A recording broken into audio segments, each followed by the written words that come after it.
You don't teach today, or you have the students doing something else? I took it off to come to this. So I just kind of have their work. They were working on projects anyway, so.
I didn't know how many people to expect here.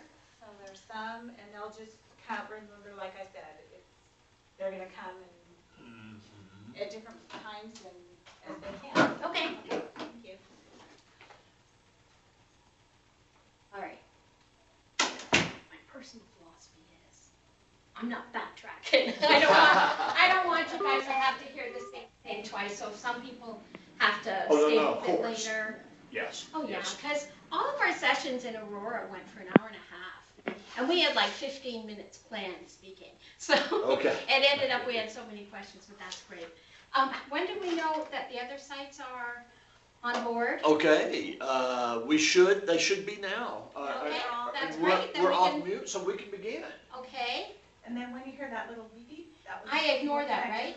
And so they're going to come and go as they all the time. So I ignore the beep beep. That's fine with me. Okay. This is just very different from any teaching situation I've ever had. So bear with me till I get grounded. So this is not a good place for me to stand and have my notes, is it? Sure. Why not? It's probably locked on one. Yeah, it's locked on this back wheel. Okay, that's probably okay. Yeah, we can turn it angle if you want. So they see me over there. Hey, how y'all doing? Okay. Okay, this is just weird, but I will just pretend I have my usual audience in the Aurora room, and we'll just start. And what we do. Where's my cards? I put them right Oh, good. Just pass your cards around first? Sure, if you want. Yeah. Okay, everybody up there, can y'all see me, hear me? Idaho Falls, Boise, Coeur d'Alene. Okay, they're waving. Hey. That's a good sign. Boise's got a big hopping For volume, going on there, don't they? Telephone calls are taken also. Is there anybody on the telephone? It's turned up. She's away from the microphone a little bit, so it's hard to hear. Okay, it's hard to hear. Where is the microphone? phone? Right here in the middle. Nobody told me that, so I apologize to you. That's okay. Why don't we just?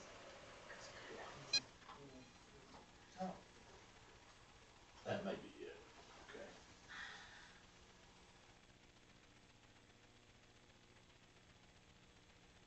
Hey, can y'all hear me now? I don't have a quiet voice, but Amy does, so I want to make sure you can hear me.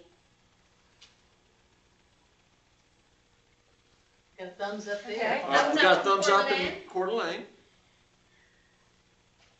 Okay, and lower right-hand screen, that would be That's Idaho. us. That's us. That's us, hey! Well, see, that shows you how much I can see from this The distance. big one is, it looks like Idaho Falls. Okay, Yes. hi, Idaho Falls. All right, y'all can hear me well? Okay. Yeah. Well, I may have to ask you if you don't mind. I can scoot over and. Yeah, or we can just become very good friends. I'll just sit there and Yeah, just, I'm sit under pretty, that. you know, I'm All pretty right. comfortable with that. Sorry for all of this crazy logistic mix-up, but we will do what we can. The most important thing is that you know the resources to contact for any questions about ETD and the handbook. And that is primarily me, Melinda Diassi, rhymes with sassy. And this is Annie Gaines over here, the computer whiz, diva. And she's also the scholarly communications librarian here at U of I.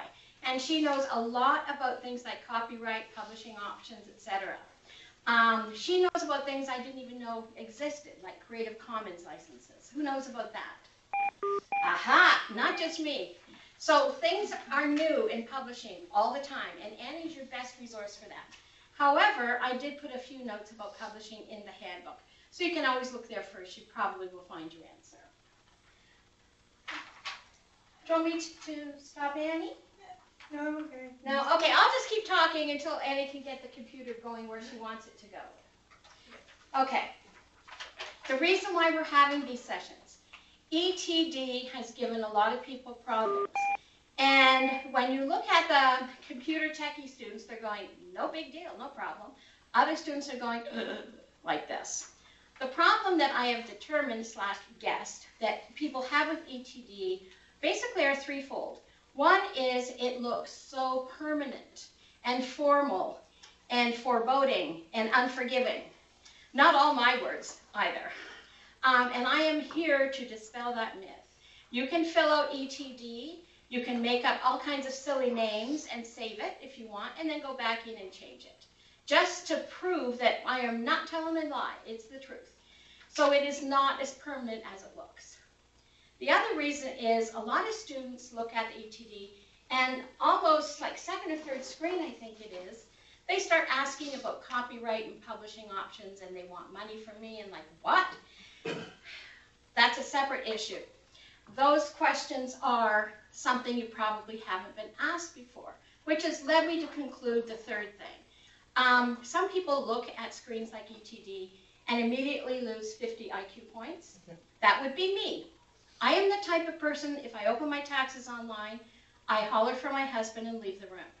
I'm just, some things to me are just scary like that, going to the vet, other things like this. So we all have our thing that we don't quite get. That's okay.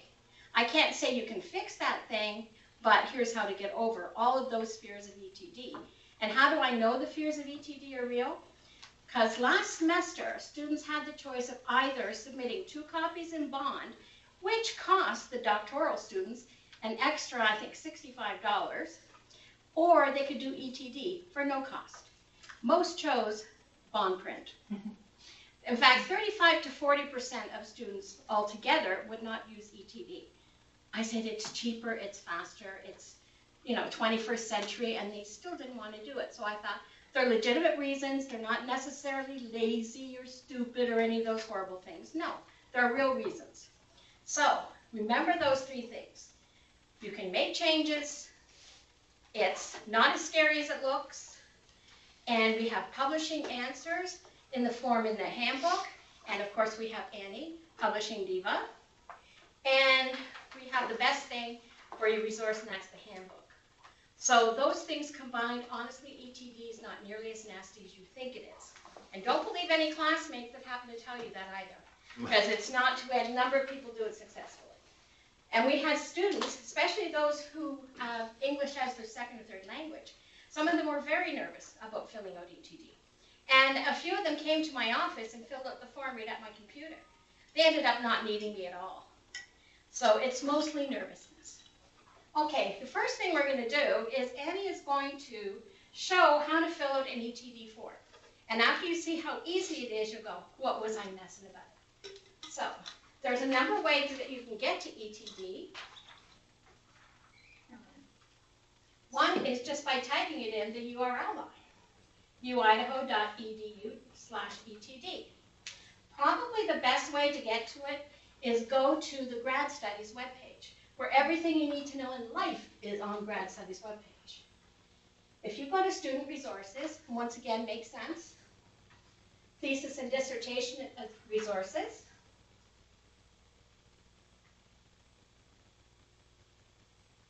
and there's an ETD site right there. There's also ETD links in the handbook, et cetera, et cetera. So it's not too hard to find.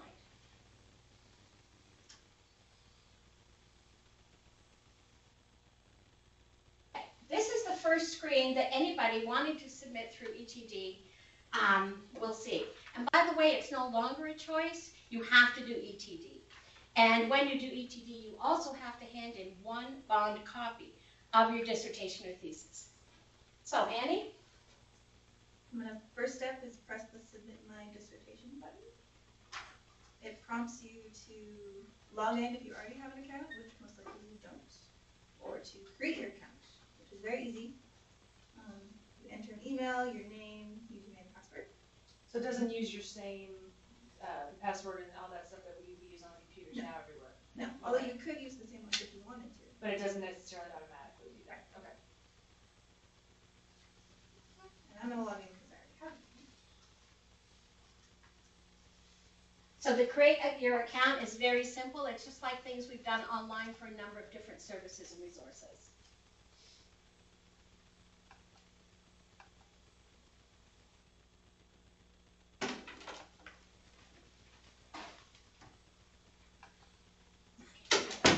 And then I have lots of test submissions in here, but normally you just see a button that says Submit New Dissertation Thesis. Does everybody see that? Submit new dissertation/thesis. And you only do this once. Unless you have multiple. No. We don't even want to get into that. So this is the first page. It's an instruction page. It tells you a basic step-by-step list of what you'll need.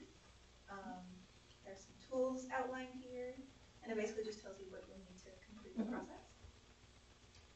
And even though there is all this small print, it's not really that hard. It actually tells you exactly everything you need to do and everything you need to know. It's more or less like a backup resource. So you don't have to read exactly every word of that first page, but it's comforting for those who want. Hey, can you guys in Moscow, can you hear us? Yes. Yes. We're having a hard time hearing you guys. We can hear you, but it's just not very loud. So if you could, any way you could speak up or speak into the microphone, that would help us. Should be playing that on this one. On here isn't the volume button. I think But that's that's- going Yeah, but that's the phone. Especially the second person. Yeah, it's the second person who's been speaking Yeah. is just kind of quiet. Thank you. Okay, let us know when you can hear us. Can you hear me now? He's that commercial.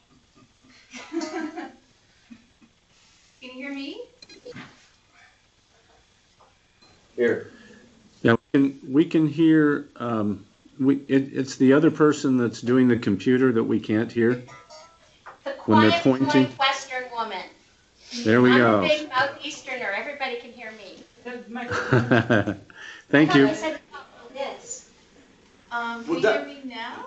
If I just talk louder, or This is for the phone. better? Yeah. We're not even using the phone now. Well, people are calling in. We're not supposed to. We're supposed to ignore the phone in the camera. So we, it's not the microphone. That's a microphone? for the Tandberg system. Can I just talk? Can you talk Just, loud? you know, I can talk loud enough for 4 people. Yeah. If you can't hear Annie, and once again, I apologize, this room is totally unfamiliar to us and was not set up to your best advantage, I see, so sorry about that. Would you look at Bob and ask if they know where to turn it up? Well, that would be good, but I hope Twyla's still here. She said there'd be an IT person here if there wasn't Twyla. I'm going to check, 'cause I have already created my account, so. Awesome. Okay.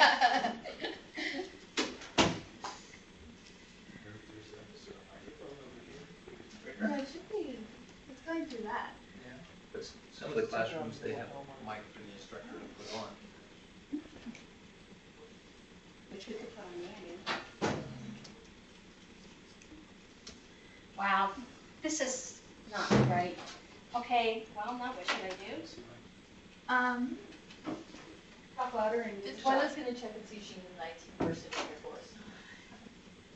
I guess it's too late to go to the Aurora room, isn't it? Do you want to give your summary of the page? Okay, publishing. Can you all see the page that Annie is on? Can you see publishing options page? So they see what this is, but we just don't know what they. Yeah. Okay, I'll pretend that you can hear me. Okay, so select type of publishing. The traditional publishing is something that most UI students can use fairly safely. And yes? Would it help if you stood back there and switched in the screen? That I- way the microphone is right underneath you. I'll go anywhere, but I've never even had to use a mic in big rooms before, so I'm wondering about that. If they can hear you better? It would seem to make sense if you're I'll do in that anything. corner. I mean, it just dawned on me that that might be helpful for them. The stand here? Yeah, maybe we'll ask her if they can hear better from the back. Idaho Falls, can you hear her better now? Testing, testing. It is better. It is better. We're having a bit of a problem reading the screen because the print is so small. Okay, do you all have laptops there? I thought Twyla said that you would have laptops. We just don't have internet. Mm, Yeah, we'll make it work. We'll make it work. we're okay. Prepared from? Yeah, I don't know. We're here. We're having. Y'all are here, that's true. I'm happy to talk to you. But I suspect that if, being down there, you'll be directly in the mic, Sure, so it okay. should really help. Why not? Why not? As long as that works for you. But the problem is they can't read the text that's on the screen. That's the big problem. You can encourage them to follow along. But you know, we're not They gonna be don't reading have the text anyways. I think if you talk us through it, we're gonna have to go to the page. Read it. Are you busy Okay, well, reading this- it? I'm not reading it. I'm not reading. We're listening to you. Oh, y'all shouldn't do that. No, we're, Just give like basic summaries of what's on the page. that's Annie. Why don't you Yep. come down? Because But she's I'm our not on the publishing expert. Oh, And the computer can't run down there? okay. Flip in here. That. She's not. It'll be okay. It'll be okay. All right. Just summarize. Traditional publishing is probably the thing that you should click. It's what most UI students will be using. And open access publishing is something that I am not personally recommending. However, always talk everything over with your major professor when it comes to publishing, copyright, embargoes, anything like that at all. Absolutely. And everything I'm saying here is sort of already in the handbook. So I'm not telling you anything that you can't see in one of your reference sources. And essentially, you have 2 reference sources when you write your thesis or diss. One is the handbook and one is the ETD screen itself, because it tells you right on the screen what you're in for, what your choices are, et cetera, et cetera. For example, the Open Access Publishing Plus are, well, those options are something that you might want to use if you were maybe looking for a patent, would you say, Annie? No? No, you don't want to use that if you're looking for a patent. If you feel very, very strongly about open access, but Can you explain open access to people? yeah, open access is this idea that work published research should be available to everybody all the time, freely accessible. And when you select open access in this instance, you're just paying ProQuest money to make it freely available on their website. Right. Regardless of whether or not you pick this option, it will be available through the library's website. There you go. Don't you also give up, if you choose open access, the ability to retain your own copyright interest, and you can't gain any funds in the future from it because you've opened the access up? I think I read that still in my in handbook. your copyright. Okay, but you can't. own the copyright. Uh-huh. But it could make it more complicated if you want to publish it later. Yeah, and that's why we have Annie here, because there's so many intricacies involved in publishing that are nowhere near any job I've ever had in my life. So you need to have it right from the expert's lips, and the expert is Annie. So speak to your major professor. They are far more knowledgeable in your field and your discipline than we would be. I came from, art history and comparative literature, so what they do in education may be a little bit different than what my professors did. For example, you guys often have multiple authors when you publish in journals. Not in the humanities, they don't really do that. Also, under open access, most people really don't need it, and what really bothers me is that $95, because to me that gives students the impression that they wouldn't ask for it if I shouldn't really send it in. That's not true. You do not need to send in that $95. Almost every professor on campus will tell you that, but once again, double check. And I've told students before, if you have an extra $95 around your family money or something, you can do that, or you can take Annie and I out for lunch. That's a much better option, all right? So our next option package is this one, delaying the release of your work. So we advise that work should be available as soon as possible. And no, I have patents pending. Once again, you or your professor will know about that. How long would you like to delay the release? Once again, your professor is the expert.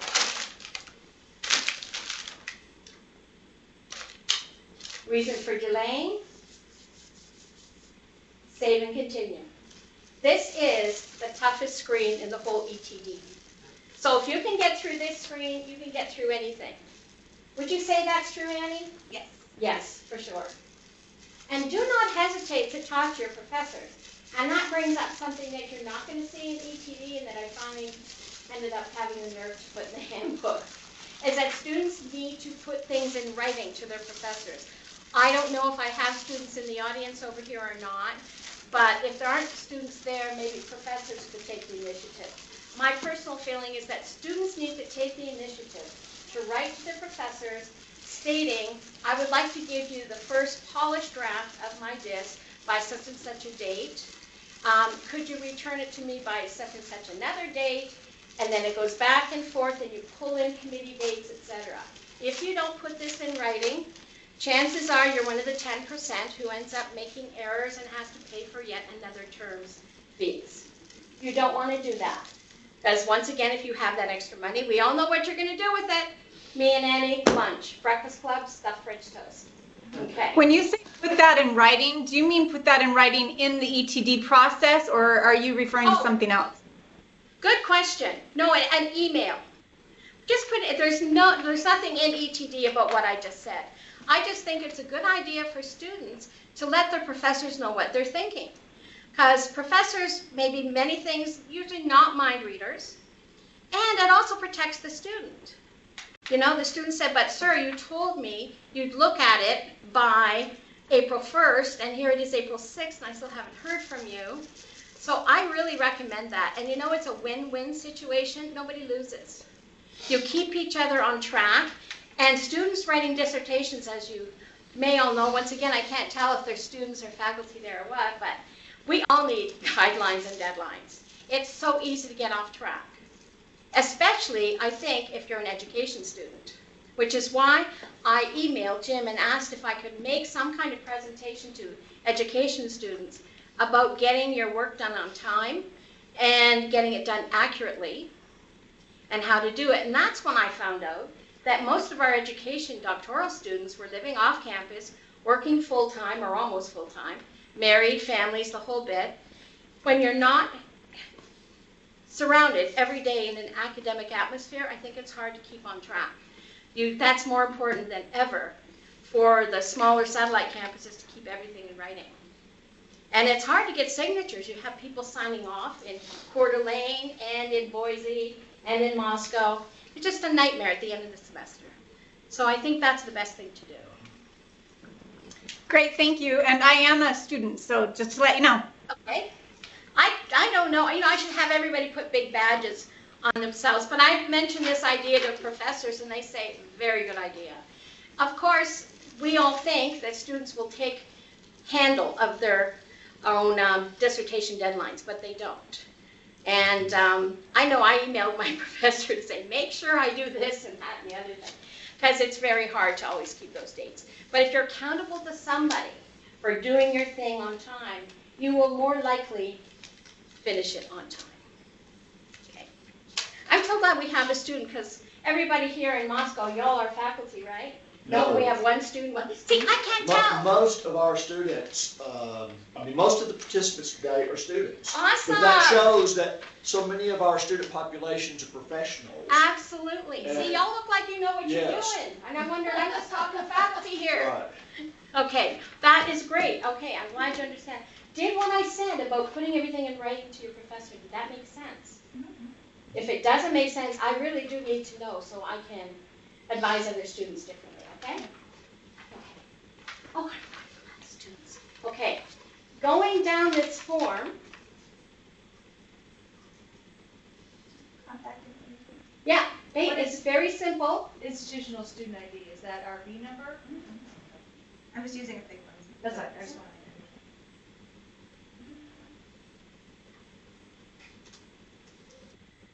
Now, once again, you know, ProQuest is a big company that sells this module to hundreds and hundreds of universities throughout Canada and the U.S. And they do not customize according to how we would like it customized here. So, yeah, nothing I can do about that. Yes, ma'am, you had a question? Sorry, I already asked that's the B number, but I noticed that Candy put it 9. I am as faculty, I have the B number that's the B number? I don't know what it is for a student. Do I put the 9 or do I start with a 0? You put in anything you want. It doesn't matter? I can deal with it. Okay. Yeah. Okay. Because from what I've heard, that there are old types of student numbers, then there's the almost too old types of student numbers, and there's a B number. I give up and I say, put in anything that might help me find you in the database. Okay. Ah, no. I wish they'd make up their mind, but they haven't. And this is straightforward information too. Once again, it's that nasty publishing page that made students run for the hills last semester. And the quick and easy answer is 95% of students will not want the open access and pay $95. They'll just want traditional publishing, no embargo, just put it out there as soon as I publish it. There you go. Who here is Doctor of Philosophy? You know, and only in education, let me say, are there 3 types of doctoral degrees. So once again, that can throw you a little bit. Departments. Yet again, here we have a variety of things in education. And many students in education have such a focus or emphasis that they don't really know what the department is. So when you come to this, you may have some questions and issues. And that's quite understandable. In education, it is a college degree. Yeah. So, you know, you're playing with a different set of rules and names, etc. here, so that's all you need to know. And when in doubt, you would think that your advisor, major professor, would know. But you chose the right department. Totally unbiased. I learned the difference. Jerry McMurtry explained. I'm like, Jerry, why is it in education? Nobody has the same rules, and I can't tell students just to put their major on the front page. And so I made myself a little cheat sheet that I use in my office. I'll make sure that y'all do it right. Now, primary subject category, I don't know if this would be an issue in education, but other students, they really wanted to be very precise with this. And they sort of said, well, it's not exactly this or it's not exactly that. My standard answer is pick the one that is most like your area of research and the most popular way for students and other researchers to find your work once it's published. So these subject categories, I'm a former librarian, so this is how I know this, but what happens is when your information is entered into the databases, these are the words that people use to find your work or any other work. So if somebody wants, articles about Canadian literature and linguistics, sure, then there we go. Okay? So just pick them close. And remember, your major professor is there to help you with all this stuff. Annie? And keywords. Keywords, even more fun. My best guess is that if you read your abstract and you've already used those first 3 terms up there, put in other words, maybe a little bit more precise. But this also helps researchers find articles. And if you want them to find it, think in terms of, well, if somebody's looking up this topic, what would they be looking under? And that's where you put in your keywords. You can block and copy your abstract from your disk and plug it right in there.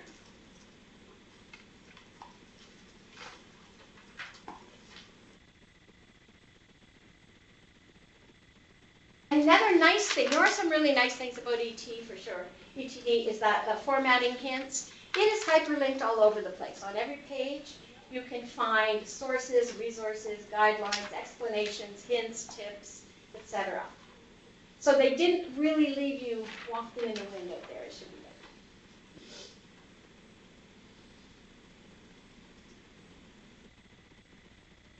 there. Go. So now this is the page that gives many students problems. I won't say half, but some days I think it's half.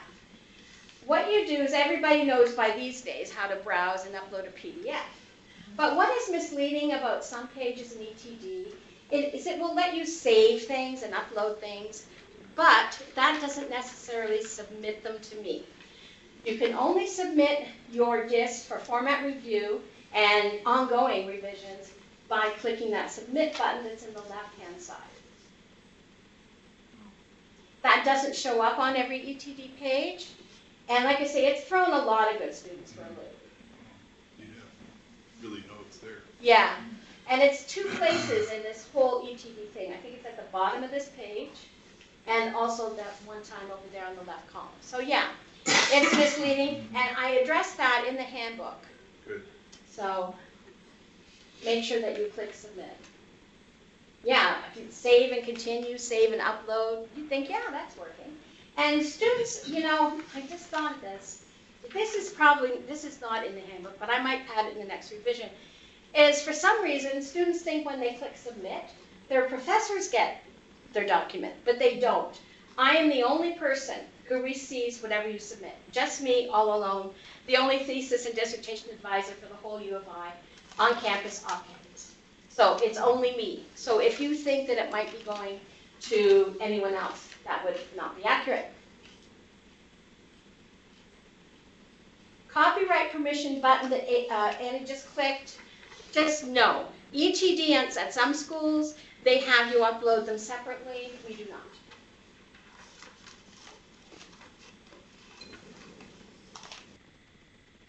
Quick question. Question from, I was wondering, I noticed that there's a different upload if you have a larger file. Could you address that? Yes, we have what, 1,000 megabytes? You tell the generation I'm from. Megabytes, okay. If you have a file that's more than 1,000 megabytes, you can add it to the supplemental files. Chances are you will not. We had an 862-page thesis come in last semester. Yes, thesis. And it all fit in. The only time anybody has used the supplemental files box is to attach, was it 11 by 17 pages that had maps on them. So supplemental we probably hardly ever use, and in the 0.005% of circumstances where you think you're going to blow up the whole machine, there is something that Jerry and Annie know more about, Northwest Knowledge Network, that can handle it. There's a link on the first page of the instructions. Yeah, and to my knowledge, nobody has ever used that yet, but we can cover pretty much any issues that you think you may run into. We got it covered. Okay, the question I had is, last week I tried to submit, and it said, have patience, it's processing, and it was about an hour later, and it was still processing. Yeah, there's no way we could ever answer that, and you know what it is? The company ProQuest would probably say it's their internet provider, or Okay. the telephone lines are down in the next county. There's all kinds of stuff like that, but that has nothing to do with the ETD. It's like my email. Some mornings it takes 2 hours before my first email will show up. It is sort of anything beyond normal human beings' hands. Okay, so I take it if that happens again, I should just let it go and keep processing? I would just stop it and try again. That's what I do with 95% of my web problems. And Okay. it's how I used to fix the photocopier. Pull the plug out, put it back in. I mean, tell me that works. Tell me, am I right?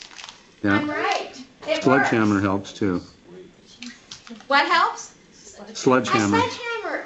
Yeah. Yes. Yes. Yeah, it's just one of those nasty things that, the computer gods put there to annoy us mortal humans. That's Okay, my thank best you. guess. Thank you. You're welcome. So we have to upload a PDF. It cannot be a Word document? That's correct. PDF, one PDF file, one only. Yeah. And that includes all of the appendices and Yeah. everything? Just remember that 862-page thesis. That was full of a couple of hundred pages of tiny little text with letters and numbers, lots of images. She had everything in there except for a video. And ETD did take it all, so.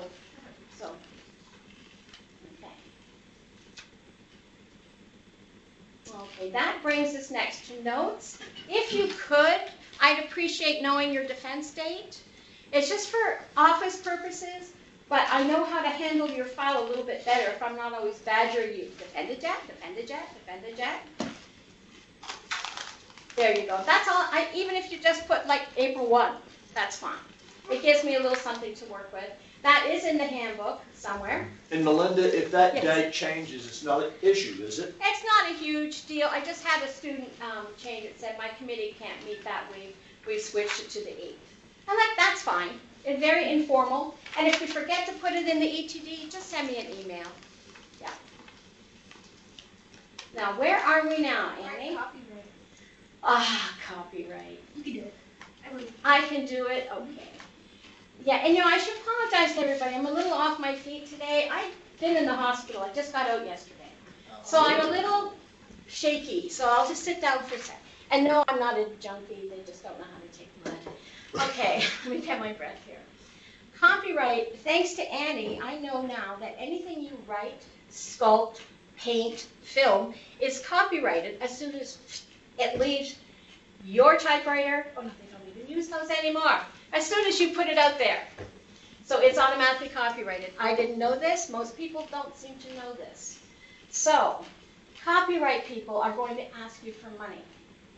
Further down the screen, they will ask you. Once again, your major professor is the authority on this. I haven't had one say yet that, yes, we should do a separate copyright. Most students just put do not file for copyright. And when you go down the screen, you'll see that if you ask ProQuest to file for you, they want $55. Now, does everybody know the answer now? If you have an extra $55, what do you do with that? Melinda and Annie at lunch. So save yourself a few bucks. This is not necessary at all. But there are always a couple of, what's the word, Annie? Exceptions to the rule. Yes. Yes. So let's go down. This is the order and copies. Yes.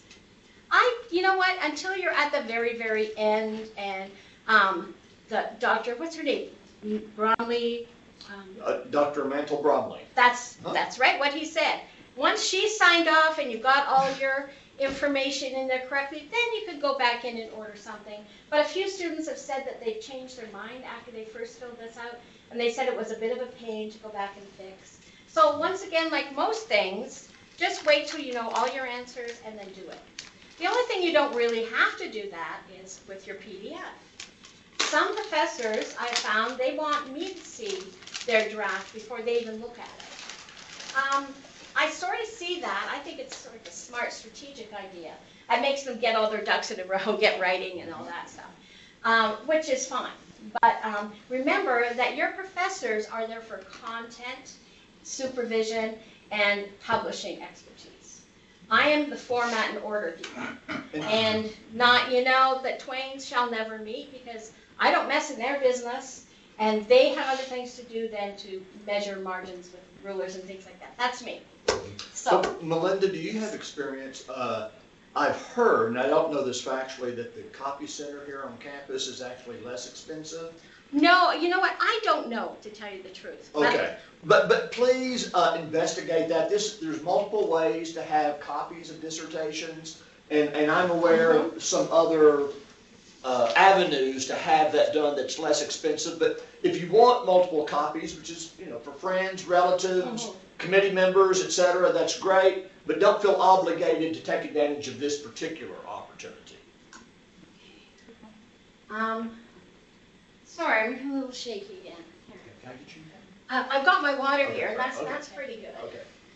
Anybody ever tried to sleep in a hospital overnight? Yeah. Okay. Well, you're all with me here. And I didn't come today because I'm like ultra martyr or ultra smart. But you know what? I'm the only person who does this. And so it's not fair to anybody to ask somebody to step in and read the handbook really fast and then talk to you all about it. So, so let me bear on here. Do you need to take a break and get something to eat? No, I had some pasta about 11:30. Sorry if I smell like garlic. No. No, that's just good. Okay. And I'm going to talk more about what Jim said about getting things done at the copy center once we look at our handbook. So, This is the last page for submitting. how easy is this? And once again, the dreaded submit buttons show up. Many people miss that. They just do. It's just the way of the world. And it's also on the left. And you'll notice that column on the left, submission steps, the ETD fills in those boxes with check marks for you. So it took me ages. The first time I looked at this, I kept trying to check off things, and it did it for me. It's just the things that will boggle your mind when you look at something like this. You can't possibly write a book on it. Just take your best guess and then look inside at the resources, take a look at the handbook. But don't spend too much time on it. Send me a quick email. Chances are somebody else has had the same problem, so I could answer things. Yes? So this doesn't all have to be done in one session. You could fill in some of the areas and save and then come back. Exactly. That's why nothing is permanent. Nothing at all. There are few things that will not let you proceed down the list until you fill them in, a few pages. And I think one of them is the instructions, the contact info. What about publishing, Annie? You have to fill that in, yeah. So I think if you do that first little group, then you can move down to the next one. But remember, you can always change it. So what happens if your PDF is not formatted correctly? Well, does anything happen in EDT or no. like that's the part I'm confused about as far as the first review in EDT, kind of these deadlines. How do I get it reviewed? Okay, so I have to send it to you. Yes. For review. Okay. Yes. Okay. All reviews can only be done through ETD. And how that is done is you fill this in, you click submit, knowing that it comes to me and me only. Many students are nervous about this, and I'd say half of them email me, did you get it, did you get it, did you get it? But you will get an automatic email, right, Annie, from ETD saying your submission has been successful. But if you're nervous that it gets lost in cyberspace, no problem. Just email me and I'll just say yes or no, or go away, don't bother me. No, I won't say that. But then you will hear back from me through ETD with all the recommendations for revisions. Okay. Perhaps recommendations is too soft a word. See, I'm trying to be like the West, to be gentle and kind and sweet. No, this is what you gotta do. That's really the truth. So, we strongly recommend that you make the following suggestions. So, Melinda, I know that, of course, doctoral students nearing the end of their journey tend to have higher anxiety levels. Oh, yeah. Okay? Yeah. And so I'm just going to ask a couple of questions to get this out of kind of a couple things on the table. Okay? Yes. So I know that major professors vary a little bit in their practices. Okay? And as well as some major professors even vary a little bit depending upon the committee's wishes. Okay? So I understand that there's an art of negotiation here. But my belief, Melinda, is that while they are not submitting the final version to you, because in some instances they may still have revisions to implement based upon feedback from the major professor and committee. Yeah, yeah. But nonetheless, the content is going to be mostly there when they submit it to you. Yes. So because you're not going to be evaluating content, but my concern is once they get it to please you format-wise, if they have to go back and revise a lot on content, then it can change the format again. I got an answer to this Okay. dilemma. And Jim went to one of the Aurora sessions, which is great, so I'm glad he was clued in about the most important things. I was planning to talk about that when we get to the handbook. Okay, but I'm sorry. That's okay. Right, okay, I right. just don't want to forget Yeah. something when we get to the handbook. But you know, it all ties in. Your two reference sources, the handbook and ETD, absolutely. As long as you remember that, you're golden, you're laughing. You can do anything. Where am I talking again? Okay. So, now, reviewing. A format review, there's a page devoted just to format review. In fact, I think 2 pages in the handbook. What's your first format review? When should you do it? Everything else that's entailed. And it should make complete sense once you read it. But remember, this handbook is something you're probably reading for the first time and then reading closely for the first time.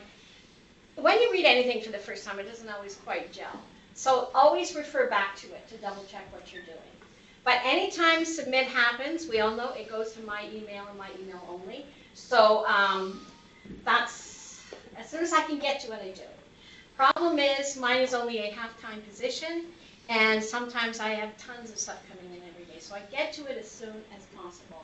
And I just, my boss is great, and he gives me a lot of leeway, and when the semester amps up, I can work extra, but it usually doesn't take more than 1 to 3 days to get back to you. So always double check. I had at least 6 go into junk email last semester, 6 submissions. Students did nothing wrong at all. I had some of my recommendations go into student spam, and I did nothing wrong. So check your junk and spam. I don't know what happens out in cyberspace, but it does happen. So you send it for the first format review, and everything you need to do for that is outlined in the handbook. And I go, okay, this looks neat and consistent, however, blah, blah, blah, blah, blah. And I tell you all the changes you need to make. So that's cool. And you just revise, and then you resubmit. And we go back and forth and back and forth. Now, when to submit for your first format review just eventually ties back into what Jim said. When you've got all your preliminary pages done. And I insist on that for only one reason, that's where over 90% of students make their mistakes. Those preliminary pages. New types of writing, new types of pages that you've not done before probably. So that's where all the errors are. Once you start writing the chapters, you're golden. Another thing I'll caution you about is the appendices. Each appendix is supposed to have a title page. Every student forgets that, and I don't know why. So now you've got a little heads up, but just the way it is. So you will be, all of these changes will be outlined to you very clearly in an email message that comes through ETD. Nice thing about ETD is it sends all my, it keeps all my messages to you. So if you want to say, oh, what did she say again? Just go to your ETD file. All of our correspondence is right there. Anything other than a quick email, you know, I'm freaking out, did it show up? And that's fine. But everything else is in ETD. If you have a significant number, and that's the tough call, of changes to make in your preliminary pages, we'll just keep going back and forth until they're perfect. If you need to change the content within your chapters, you've already got those preliminary pages done. You've probably done automatic page numbering, so that will take care of itself. Oh yeah, don't even talk to me about word and page numbering. I just go ballistic when I have to deal with it. And I'm an old WordPerfect person, and I use a Mac, I use Pages, so sorry, I'm not a real PC. Everybody knows how to do the 2 different types. Oh, I do? I can't figure out how to get the Roman and then, It's in the handbook, seriously. Because it gives It so, is? yes, yes ma'am. No, I looked in that and it gave me something and I did that and it didn't work. I'll look again. Okay, well, I don't know exactly what I'll that. look again. Yeah, but I'll links. look again. I had to go online, look it up. Yeah, links to Word, that's what I put in a Yeah, and couple that's of what I did links. and it didn't work. So A link was broken. Well, no, the link worked, but what they suggested wasn't good. I'll try it again. Okay, give it another shot. I Okay. just updated it. I'm trying to do that once a month. Okay. Students send in better links and things. And I'll try it yeah, again. I know page numbering is a pain, and I will never lie to a student and say it's a piece of cake. But many students have no problems with those links in there, so give it another Okay. shot. Okay. Yeah, for sure. So eventually, now you forget Jim's question. Eventually, we go back, and once all your changes have been made from your committee, your dean, from whomever, then you are ready to resubmit again until you get an email from me that says, looks great, you're good to go to bond print. Would you say that just about covers it? And the number of times we go back and forth depends totally on you. I have one student, we've been doing it for 7 months. And I've had other students where they've had to make like 2 minor changes. So you never know. Sometimes your committee could come down on you hard and say, I don't know what your major professor was thinking, he was wrong. I mean, you never know the things that can come up. So just be prepared to change things. But once you've committed, once you've signed up for the ETD, you've done your preliminary pages, you know your publishing options, you sent me your defense date, you know you're really halfway there, because that's the pain in the neck stuff. I have a question about the preliminary pages. Uh-huh. So I've got that done, but one, page numbers I don't have, and 2, you know, the table of contents Yeah.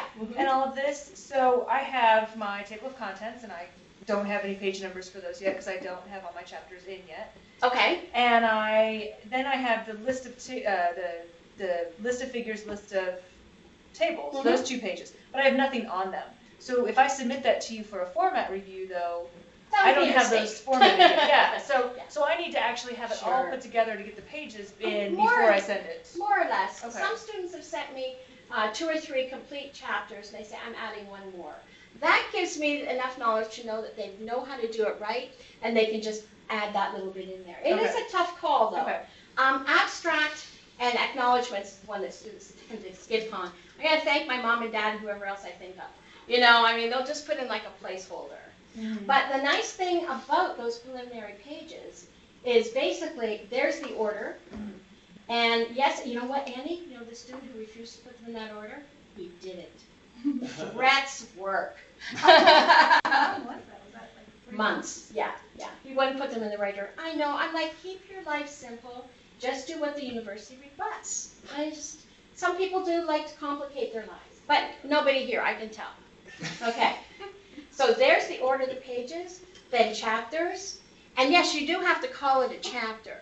You can put chapter 1 introduction, not just introduction, so for what that's worth. Some students use appendices, some do not. I think almost every education student has, because they have survey instruments and other things like that. So just follow what it says in the appendices, you should be okay. We have, after this, at the very end of the handbook, a group of sample pages. And I'll tell you, if I was writing a thesis or dissertation, I'd go here first, and then I'd go and read everything before it later. Because honestly, this is all you have to do. Copy what you see there, of course substituting your words, but the spacing, the capitalization, dates, things like this. And I put in those boxes things that have given students questions and concerns about before. And that's all you do. Your authorization to submit page. Yeah, people are putting thesis or dissertation right on the pages. And I don't know how to convey, just put one or the other. I think I will next handbook. So just put which one it is. And once again, you can see everything is lined up. And it's pretty straightforward, but then again, I wrote the book, so of course I'm going to say that. An abstract, dissertations, 350 words. Jerry says 350 words. And I like to stand his good side. But yeah, there are some students who say, but so-and-so did 600. We have to limit it to 350 now. So. Then we have the acknowledgments. You know, the briefest explanation I can give is who do we thank? What do we talk about in dedication versus acknowledgments? To me, acknowledgments is more professional thank yous to the faculty grown close with, and any granting or funding agencies, or if you're teaching at a school and they gave you a semester off to finish your research, I would thank them in here. It's pretty loose what you want to do. Dedication to me is a little bit more personal. It may be some professional, there may be some professionals in your dedication, but it's usually your family, really close friends or whatever. So that's sort of the general idea. What gives a lot of students problems is these darn dot leaders. Hate them, can be a pain in the neck. What I have done personally in the past is I've gotten a couple of dot leaders to work, and then I just copy and go down the whole page with them, and then I just type in the exact words. But people like Annie probably says, it's easy. You just do it and then it works. So depending on if you're a Melinda or an Annie, I hope you're an Annie, then yeah, but feel free to do the copy and paste, quick and dirty route. But yeah, use some decent spacing. If for some reason students want to make the font smaller in their table of contents and cram it all up in, no. Just do it like this, 1.5 to 2 spaces. That also throws students, I read it, you can use anything from 1.5 to 2.0 spacing. They see that you could do either or. I leave it a little fluid because depending on figures and tables, widows and orphans, lists, whatever, sometimes you're going to want to have maybe 1.6 through your whole document. That's fine. That's fine, absolutely fine. I remember changing that on my first thesis. My professor said, I know you would change it. I just knew you couldn't stick to the original thing.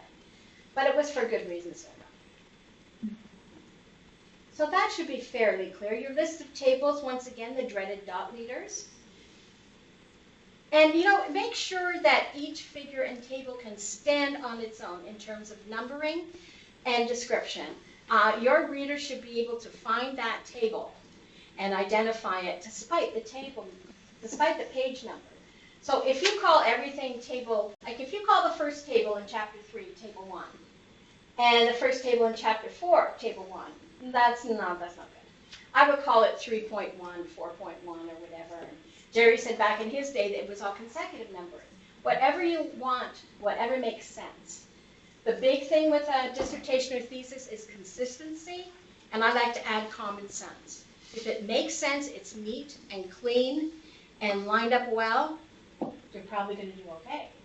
I think that's the last page of the handbook there. We bypass all the fun stuff, which is all in the beginning, but I did want to point out those sample pages. Save yourself time and grief, absolutely. But also, over in the left-hand side, there's a ribbon, and you can, where's the bookmarks, Annie? There they are. Those will show up if you use the handbook online. So no matter where you are in the handbook, you can click on this. It's funny, mine doesn't have a black background. But anyway, jump quickly to whatever you need to know. Also, the table of contents is hyperlinked, so you can go to different bookmarks. There's some help links right there. So that might, you guys don't use LaTeX, do you? I know a student told me about YouTube. He said anytime he had a problem, he looked on YouTube and found the answer. I'm like, I'll add that to the handbook. But I found Clark Atlantis had a good site. MS Word from Michigan, they had a good site. But anyhow, if you go back up to the top of the handbook, you'll see everything is laid out, who does what. Oh, that's a nice guy from Michigan, I forgot. And there's one section I said, you just have to read this whole section, really. And I do mean that. But once again, any questions? No, right? You need to know about abstract, well, that's in your preliminary pages. You go to the preliminary pages section and you click on abstract. So it's pretty intuitive once you get used to it. We've looked at the sample pages, but it's submitting and format review and completion of document that we need to really take a look at today, because if you scroll down a bit, Annie, does anybody here need special protocol approval? Is anybody here using articles previously submitted for publication or published? Yes. Okay. We have a whole section on that, and gives students a lot of questions, but it's honestly, it's so simple. I wrote down everything that I know about it. So Shannon, I want to just elaborate a little bit on that, because in the session that we did in the Commons, or Melinda did there, and there were some colleges, it's the traditional format is the journal article format, okay? And so what Melinda will be reviewing, she's receptive to what we might call the traditional 5-chapter format or the journal article format. And we have some, I know, in Idaho Falls who are experimenting with a 2 or 3 article format and then a white paper at the end, okay? So this accommodates those different formats, okay? I just wanted to be explicit about that, because I know that I anticipate this semester, Melinda, we're going to have more variance in formats coming from this college than what we have historically. Well, let me ask. Great. Sorry, I'm making your day, I know, but yeah. So the question I have is, I have an article that got published that shows the quantitative part of my research, but the qualitative part is not published yet. But then I have a chapter of results. So what I've done is copied and pasted from my published work, cited that this has been previously published and is written here verbatim. Is that legit? Is that a way to make that work? I didn't know if that was In legitimate. fact, Melinda, they have to do it that way if it's been published, don't they? Yes. But basically I've got them kind of, you've got the quantitative that I've noted, this has already been published, this is verbatim as the published article, and then the qualitative that is not, but it's kind of combined. It's not like, here's the article, and then a next chapter, I and put then. them in 2 chapters. Yeah, that's what I was thinking. Yeah, because you see that Okay. last point on the first page, when using copyrighted and or published articles, whether you're their own or someone else's. So I would say chapter 3, you put in the published article. Chapter 4, you plunk in your qualitative research with a, why not? Well, because I've already written it completely different, so now I have to change everything. No, you don't. Yeah, I do. No. No, you don't. Okay. Yeah, I would. Well, let's talk about it, Shannon. Yeah, all you would need to add is that, this is to be appended to the previous chapter. Well, no, because I've integrated them. You put different content in there. Well, yeah, speak to your hermetic It's not just the professor. results, it's also the. Yeah. Okay. You know all right, what? then. I have yet to see a straightforward thesis or diss. Okay. It's incredible, the different variances that can come up. So, and I don't disregard any of them. I just think, why couldn't I be at a humanities school where I understand everything? Have you tried to make sense of an engineering dissertation? Seriously. I don't know if what I'm looking at is correct or not, so it's really hard. But your professor will steer you down the right route, because you always can go back to this. I do not expect everybody to remember everything they've heard today, everything they've read just once. That's why you use these, once again, like a reference book. Yes, I was a librarian and I can't help it. But you go back and then you can check with your professor, okay, she says that we should do this. There are ways around absolutely everything. The only thing that you shouldn't do if you've already published an article is make a photocopied page of that article and scan it and call it a page. With the whole, I've had one today. That happens all the time. And even though I did ask them if they read this, I said, well, you didn't say we couldn't do it. And I'm like, I just don't know what to do someday. But yeah, it has the 2 columns and everything. And I'm like, no, not a good plan. Just pull it up in LaTeX or Word, whatever you happen to use. And just but honestly, there's ways around it. Also with article-based documents, I'm trying to think what students run into the most problem with. I'm trying to think, so if it's published then, Melinda, I know that, for example, some of the journals I have experience with, they're almost APA, right? So I write APA, and then the managing editor of the journal, especially the tables and such, will modify it a little bit, but it's okay if it's already been published and it's submitted that way, where there's a deviation in the table format, for example, or the font size with respect to that. Is that correct? That's fine, and Yeah. I didn't hear a word of this, that it wasn't absolutely true. No, I understand. I edited a book for one of my old professors for Cambridge University Press. They have a citation style that does not exist on this earth. So I had to switch every little comma and colon and semicolon just to make it play well with the rest of the Cambridge University Press publications. There's definitely going to be that kind of thing. But once again, I didn't read the article in the journal, did I? Nudge, nudge, wink, wink. As long as your content is there, your same tables to which you refer are there. If they have to have a little bit different number, that's just fine. Nobody's going to crack open the journal and read page for page, word for word, because of the authorization to submit page. The faculty here are signing off to say that your work is good, it's legitimate, and it's right. So those signatures go a long way with me. And if they think it's okay, they do. And to me, it's the student's responsibility to point out any aberrations that they think might be there that the prof might miss. The profs are not perfect, so it's your responsibility to say, okay, I forgot to put in the second paragraph. I had a student forget to include some figures in the chapter one time when I had to send her back for it. I said, you're stressed. It's the end of the semester. You're starting vet school next week. Some schools have really quick turnaround times. And that's another reason why I have these sessions with Annie. I couldn't live without. And we're going to be putting some things. Doug is going to be making a video that we can have online.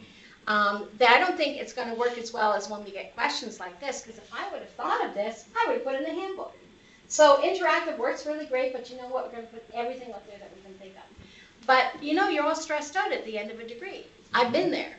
My last semester, I was planning a wedding in another country. I was trying to get people from 5 time zones to attend that wedding. I was going to another university in another country for the summer afterwards. I was working every day, writing a thesis, going to class, all these things that happen at the end of the semester. That happens. Lots of people are applying for postdocs or for a PhD or moving. Oh, did I mention I also moved? There's all these stressors, legitimate, real reasons, not excuses. These are real reasons why putting a thesis or just together in your last semester is just chaos or can be chaos. Some people do it with no problems. We don't like those people, but most of us are humans and we're going to run into something. We're going to run into a question that the handbook does not answer. And that's why I'm here. And because of the only half-time position, I do recommend people email me. Because if you phone or drop by, I'm not there. It's just very annoying. Very annoying. So when you've done all of this work, you've consulted the handbook, we go down to, let's look at the first format review, and then we'll finish up by talking about how to submit everything. When? Well, we already talked about that. When your preliminary pages, you got a first draft. Where? You do it in the ETD.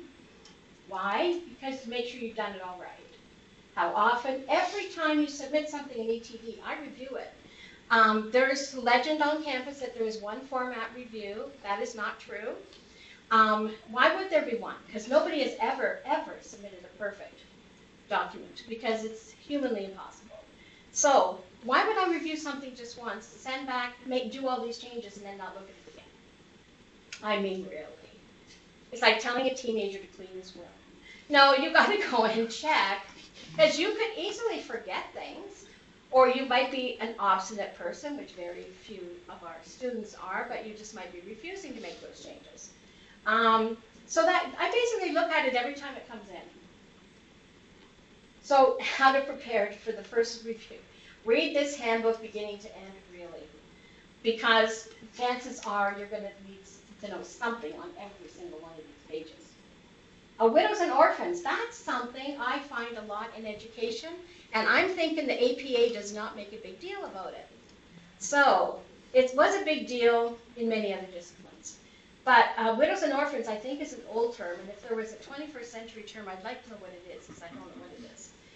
But that's like, you're typing like madly, and then on the next page you have 3 words. Like, really? Doesn't look so great. If you can, you just smush it up. You alter a few things.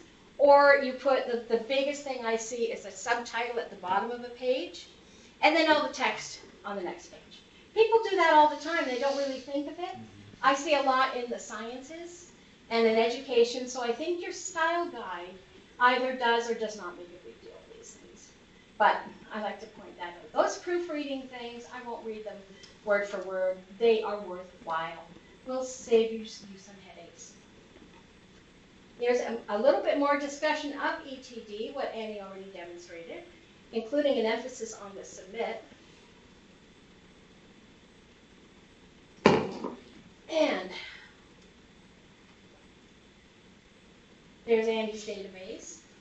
Fun story, we just put 10 old theses from 1910 to 1922, and there's one in education.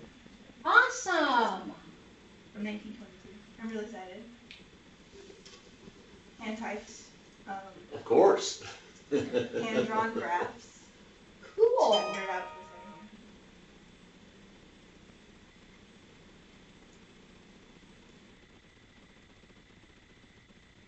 Eight. Oh my goodness, our page almost looks the same, our title page.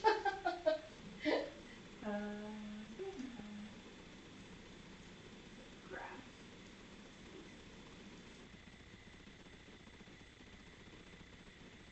Very cool. Wow. See, librarians, we get excited about this kind of thing.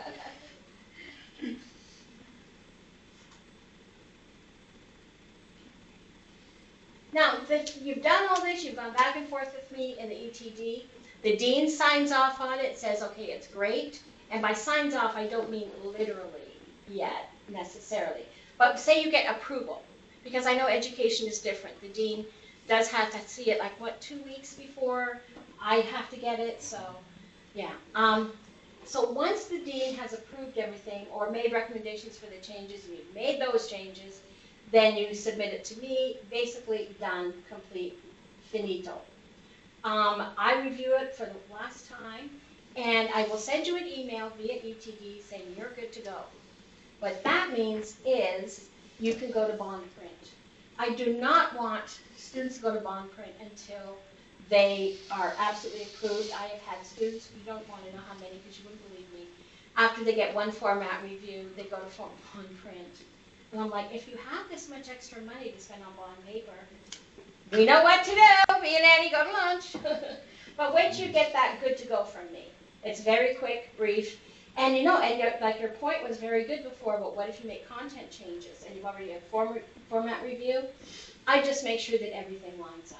And the best thing when you do make content changes, because I think pretty much everybody does, is do those proofreading exercises. I had a couple of pages up early. Especially in PDF, it is awesome. It's how I do a lot of review, because I don't have to read the words, you see. The content, that's your professor's expertise. I line it up in the PDF, and I look one page to the next, and if everything lines up, looks good, I know, and there's like no big gaps, that's what I'm looking for, big gaps, a page of underlining that they just might have missed, Yeah, 3 in the morning, you're planning your wedding, you underline a whole page.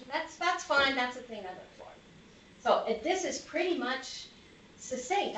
People said, shouldn't it be longer? And I'm like, okay, and I couldn't think of anything to add. You don't want to read more at this point, do you? Short, sweet, to the point. And we do push, off campus. Now this is interesting. We do, in the handbook, we do push the copy center, and I will tell you why. It's right there in the red box. If an error comes up, and it does, sometimes 2 words are mixed up on the title page that don't match with the authorization page. There's minor things come up. Or a student says, oh my gosh, I just realized I sent you the second to last version of my dissertation, and these 2 pages are different. It can happen. It can easily happen. I've been known to swap out a page or 2. And if I already have that type of bond paper, I can do it, no problem, all from my end. And the email sort of saves us both if anybody is legally minded, which I am so not. But students said, can you fix it? I go, of course, no problem. If I don't have the same copy paper, what happens? You have to send some to me, and you have to make sure that it arrives not crumpled and messed up and everything. And you have to resend me other things sometimes. What is it? Oh, color inclusion paper. I mean, just Yeah, I'm saying keep it simple. They deliver to me, and during the height of the season, several times a day. It just does not sit around every day. And you know, Melinda, I would say Twyla Brown does something similar for doctoral students fairly often. So that's not to encourage to plan for this, but know that I know that this is perceived sometimes as exceedingly challenging. But there are people in the College of Graduate Studies who really want to be helpful. Okay, so I think that's advantageous. Melinda, you brought up another point that I just want to, I know that some of our committees, we have a faculty member from Coeur d'Alene on the committee, one in Idaho Falls on the committee, one in Boise, one in Moscow, and the signature pages can sometimes be a challenge. And so, so we, you know, we scan those, do a PDF, scan again. Oh, yes. And Melinda, I acknowledge that when you do that, probably 2 or more times, the quality deteriorates. And so that's something that we're working on, but do you have any suggestions on how to address that? I have selective memory syndrome.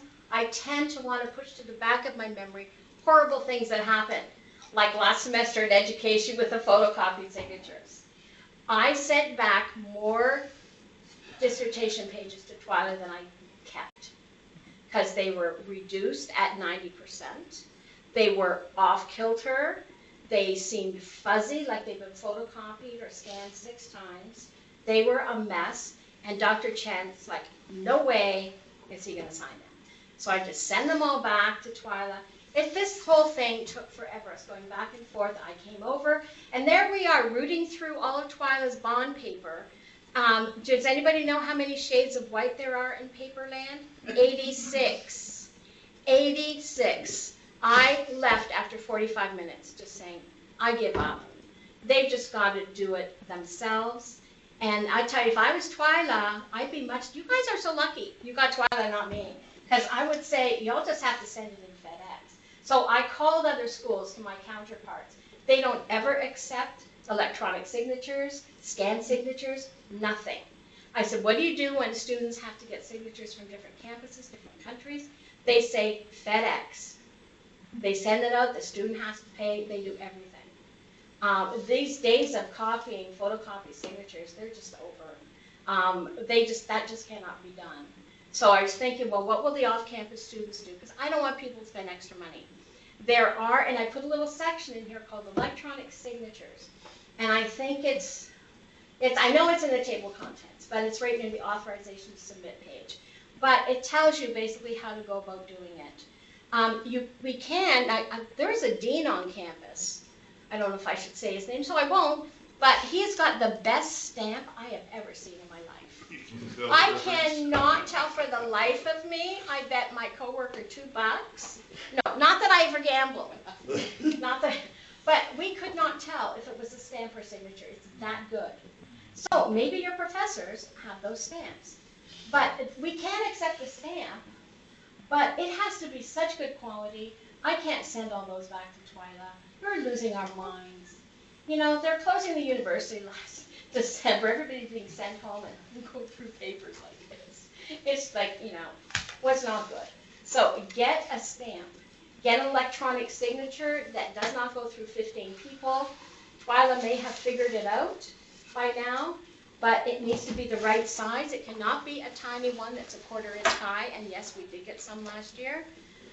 Boy, it is a huge problem. From what I understand, there are professors who do go back and forth between campuses. I would invest in I would invest in some cardboard and, you know, throw yourself on his mercy. Please get a signature here. Try to get it to be as perfect as possible. Because honestly, I did send back more pages than we sent it last year to Twyla. Neither one of us was happy about it. Especially a 90% reduced authorization page. We just can't do that. So tell your professors, for all you students listening, just say, you do not want to deal with that woman who works in Morrill Hall. She's a pain in the neck. She will not accept the bad work. So you just put all the blame on me and just say, it cannot be 6 degrees of separation from the original. So I think, once again, prejudice, I think it's pretty straightforward here. But if it's not, do not hesitate to call. And, you know what, use each other as resources. You might know something about page numbering that she doesn't, and vice versa. I mean, landscape pages, you have to have the number in the portrait position. I mean, I put a link in there about that.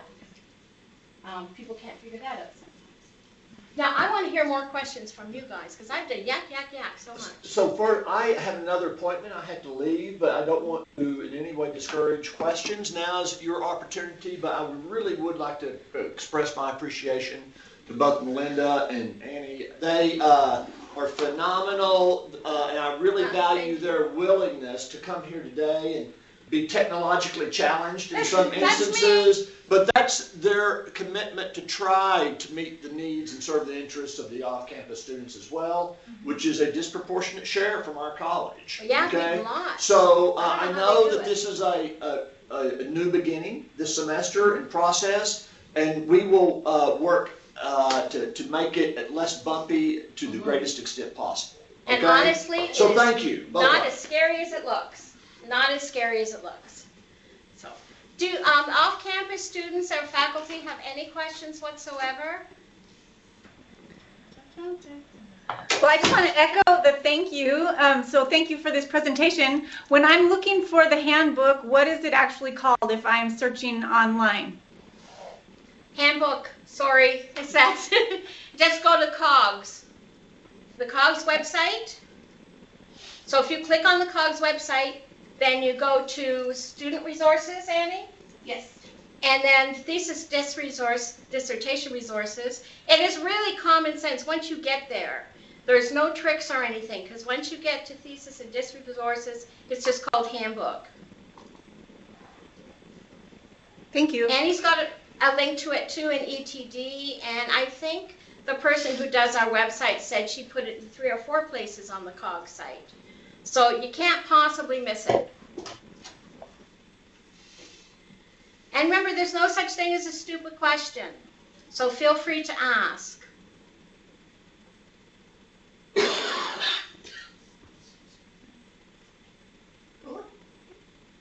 Anybody from Idaho Falls have a question? Boise? Is that fun? Yes. We're fine, thank you. Okay, well, you know the resource, my number, my email address, everything is in the handbook. So you need to contact me, drop me an email. But I guarantee that if you review the handbook and the ETD point-by-point stuff, you'll be absolutely fine. Would I lie to you? The answer is no. Take care now. Bye. So I have a question. Sure. So we have to submit to the dean 2 weeks in advance of the final copy Yeah. review. And obviously you're the only person that has access to the electronic. So are your people typically providing a flash drive? Are they just emailing a PDF? To the dean? Oh, yeah. We have to do a paper, we have to get a copy, printed, we have to print it. Okay. You have to get a printed copy of the final submission to the dean by the 18th. For signatures, with all of your committee signatures. Right. For her and Grace's signature. But you have to get, but it's a single sided, doesn't have to be bond, single sided, just right. I think Twyla sent something out at the beginning of the semester. Okay. Because she told me, because she was asking me I about think she dates. did. I'm finishing up in summer, so I'm not. Yeah, but on it's, top of but it, it's, you you know. have to have it has been printed, you can't, Okay. you can't do electronic, Okay. yeah, Okay. I know, she Thank you. You have to print it out. The problem about summer, finishing up in summer is getting signatures. I started here last summer, and the horror stories Mine are students here. went through. Mine will be here. So that's what they thought.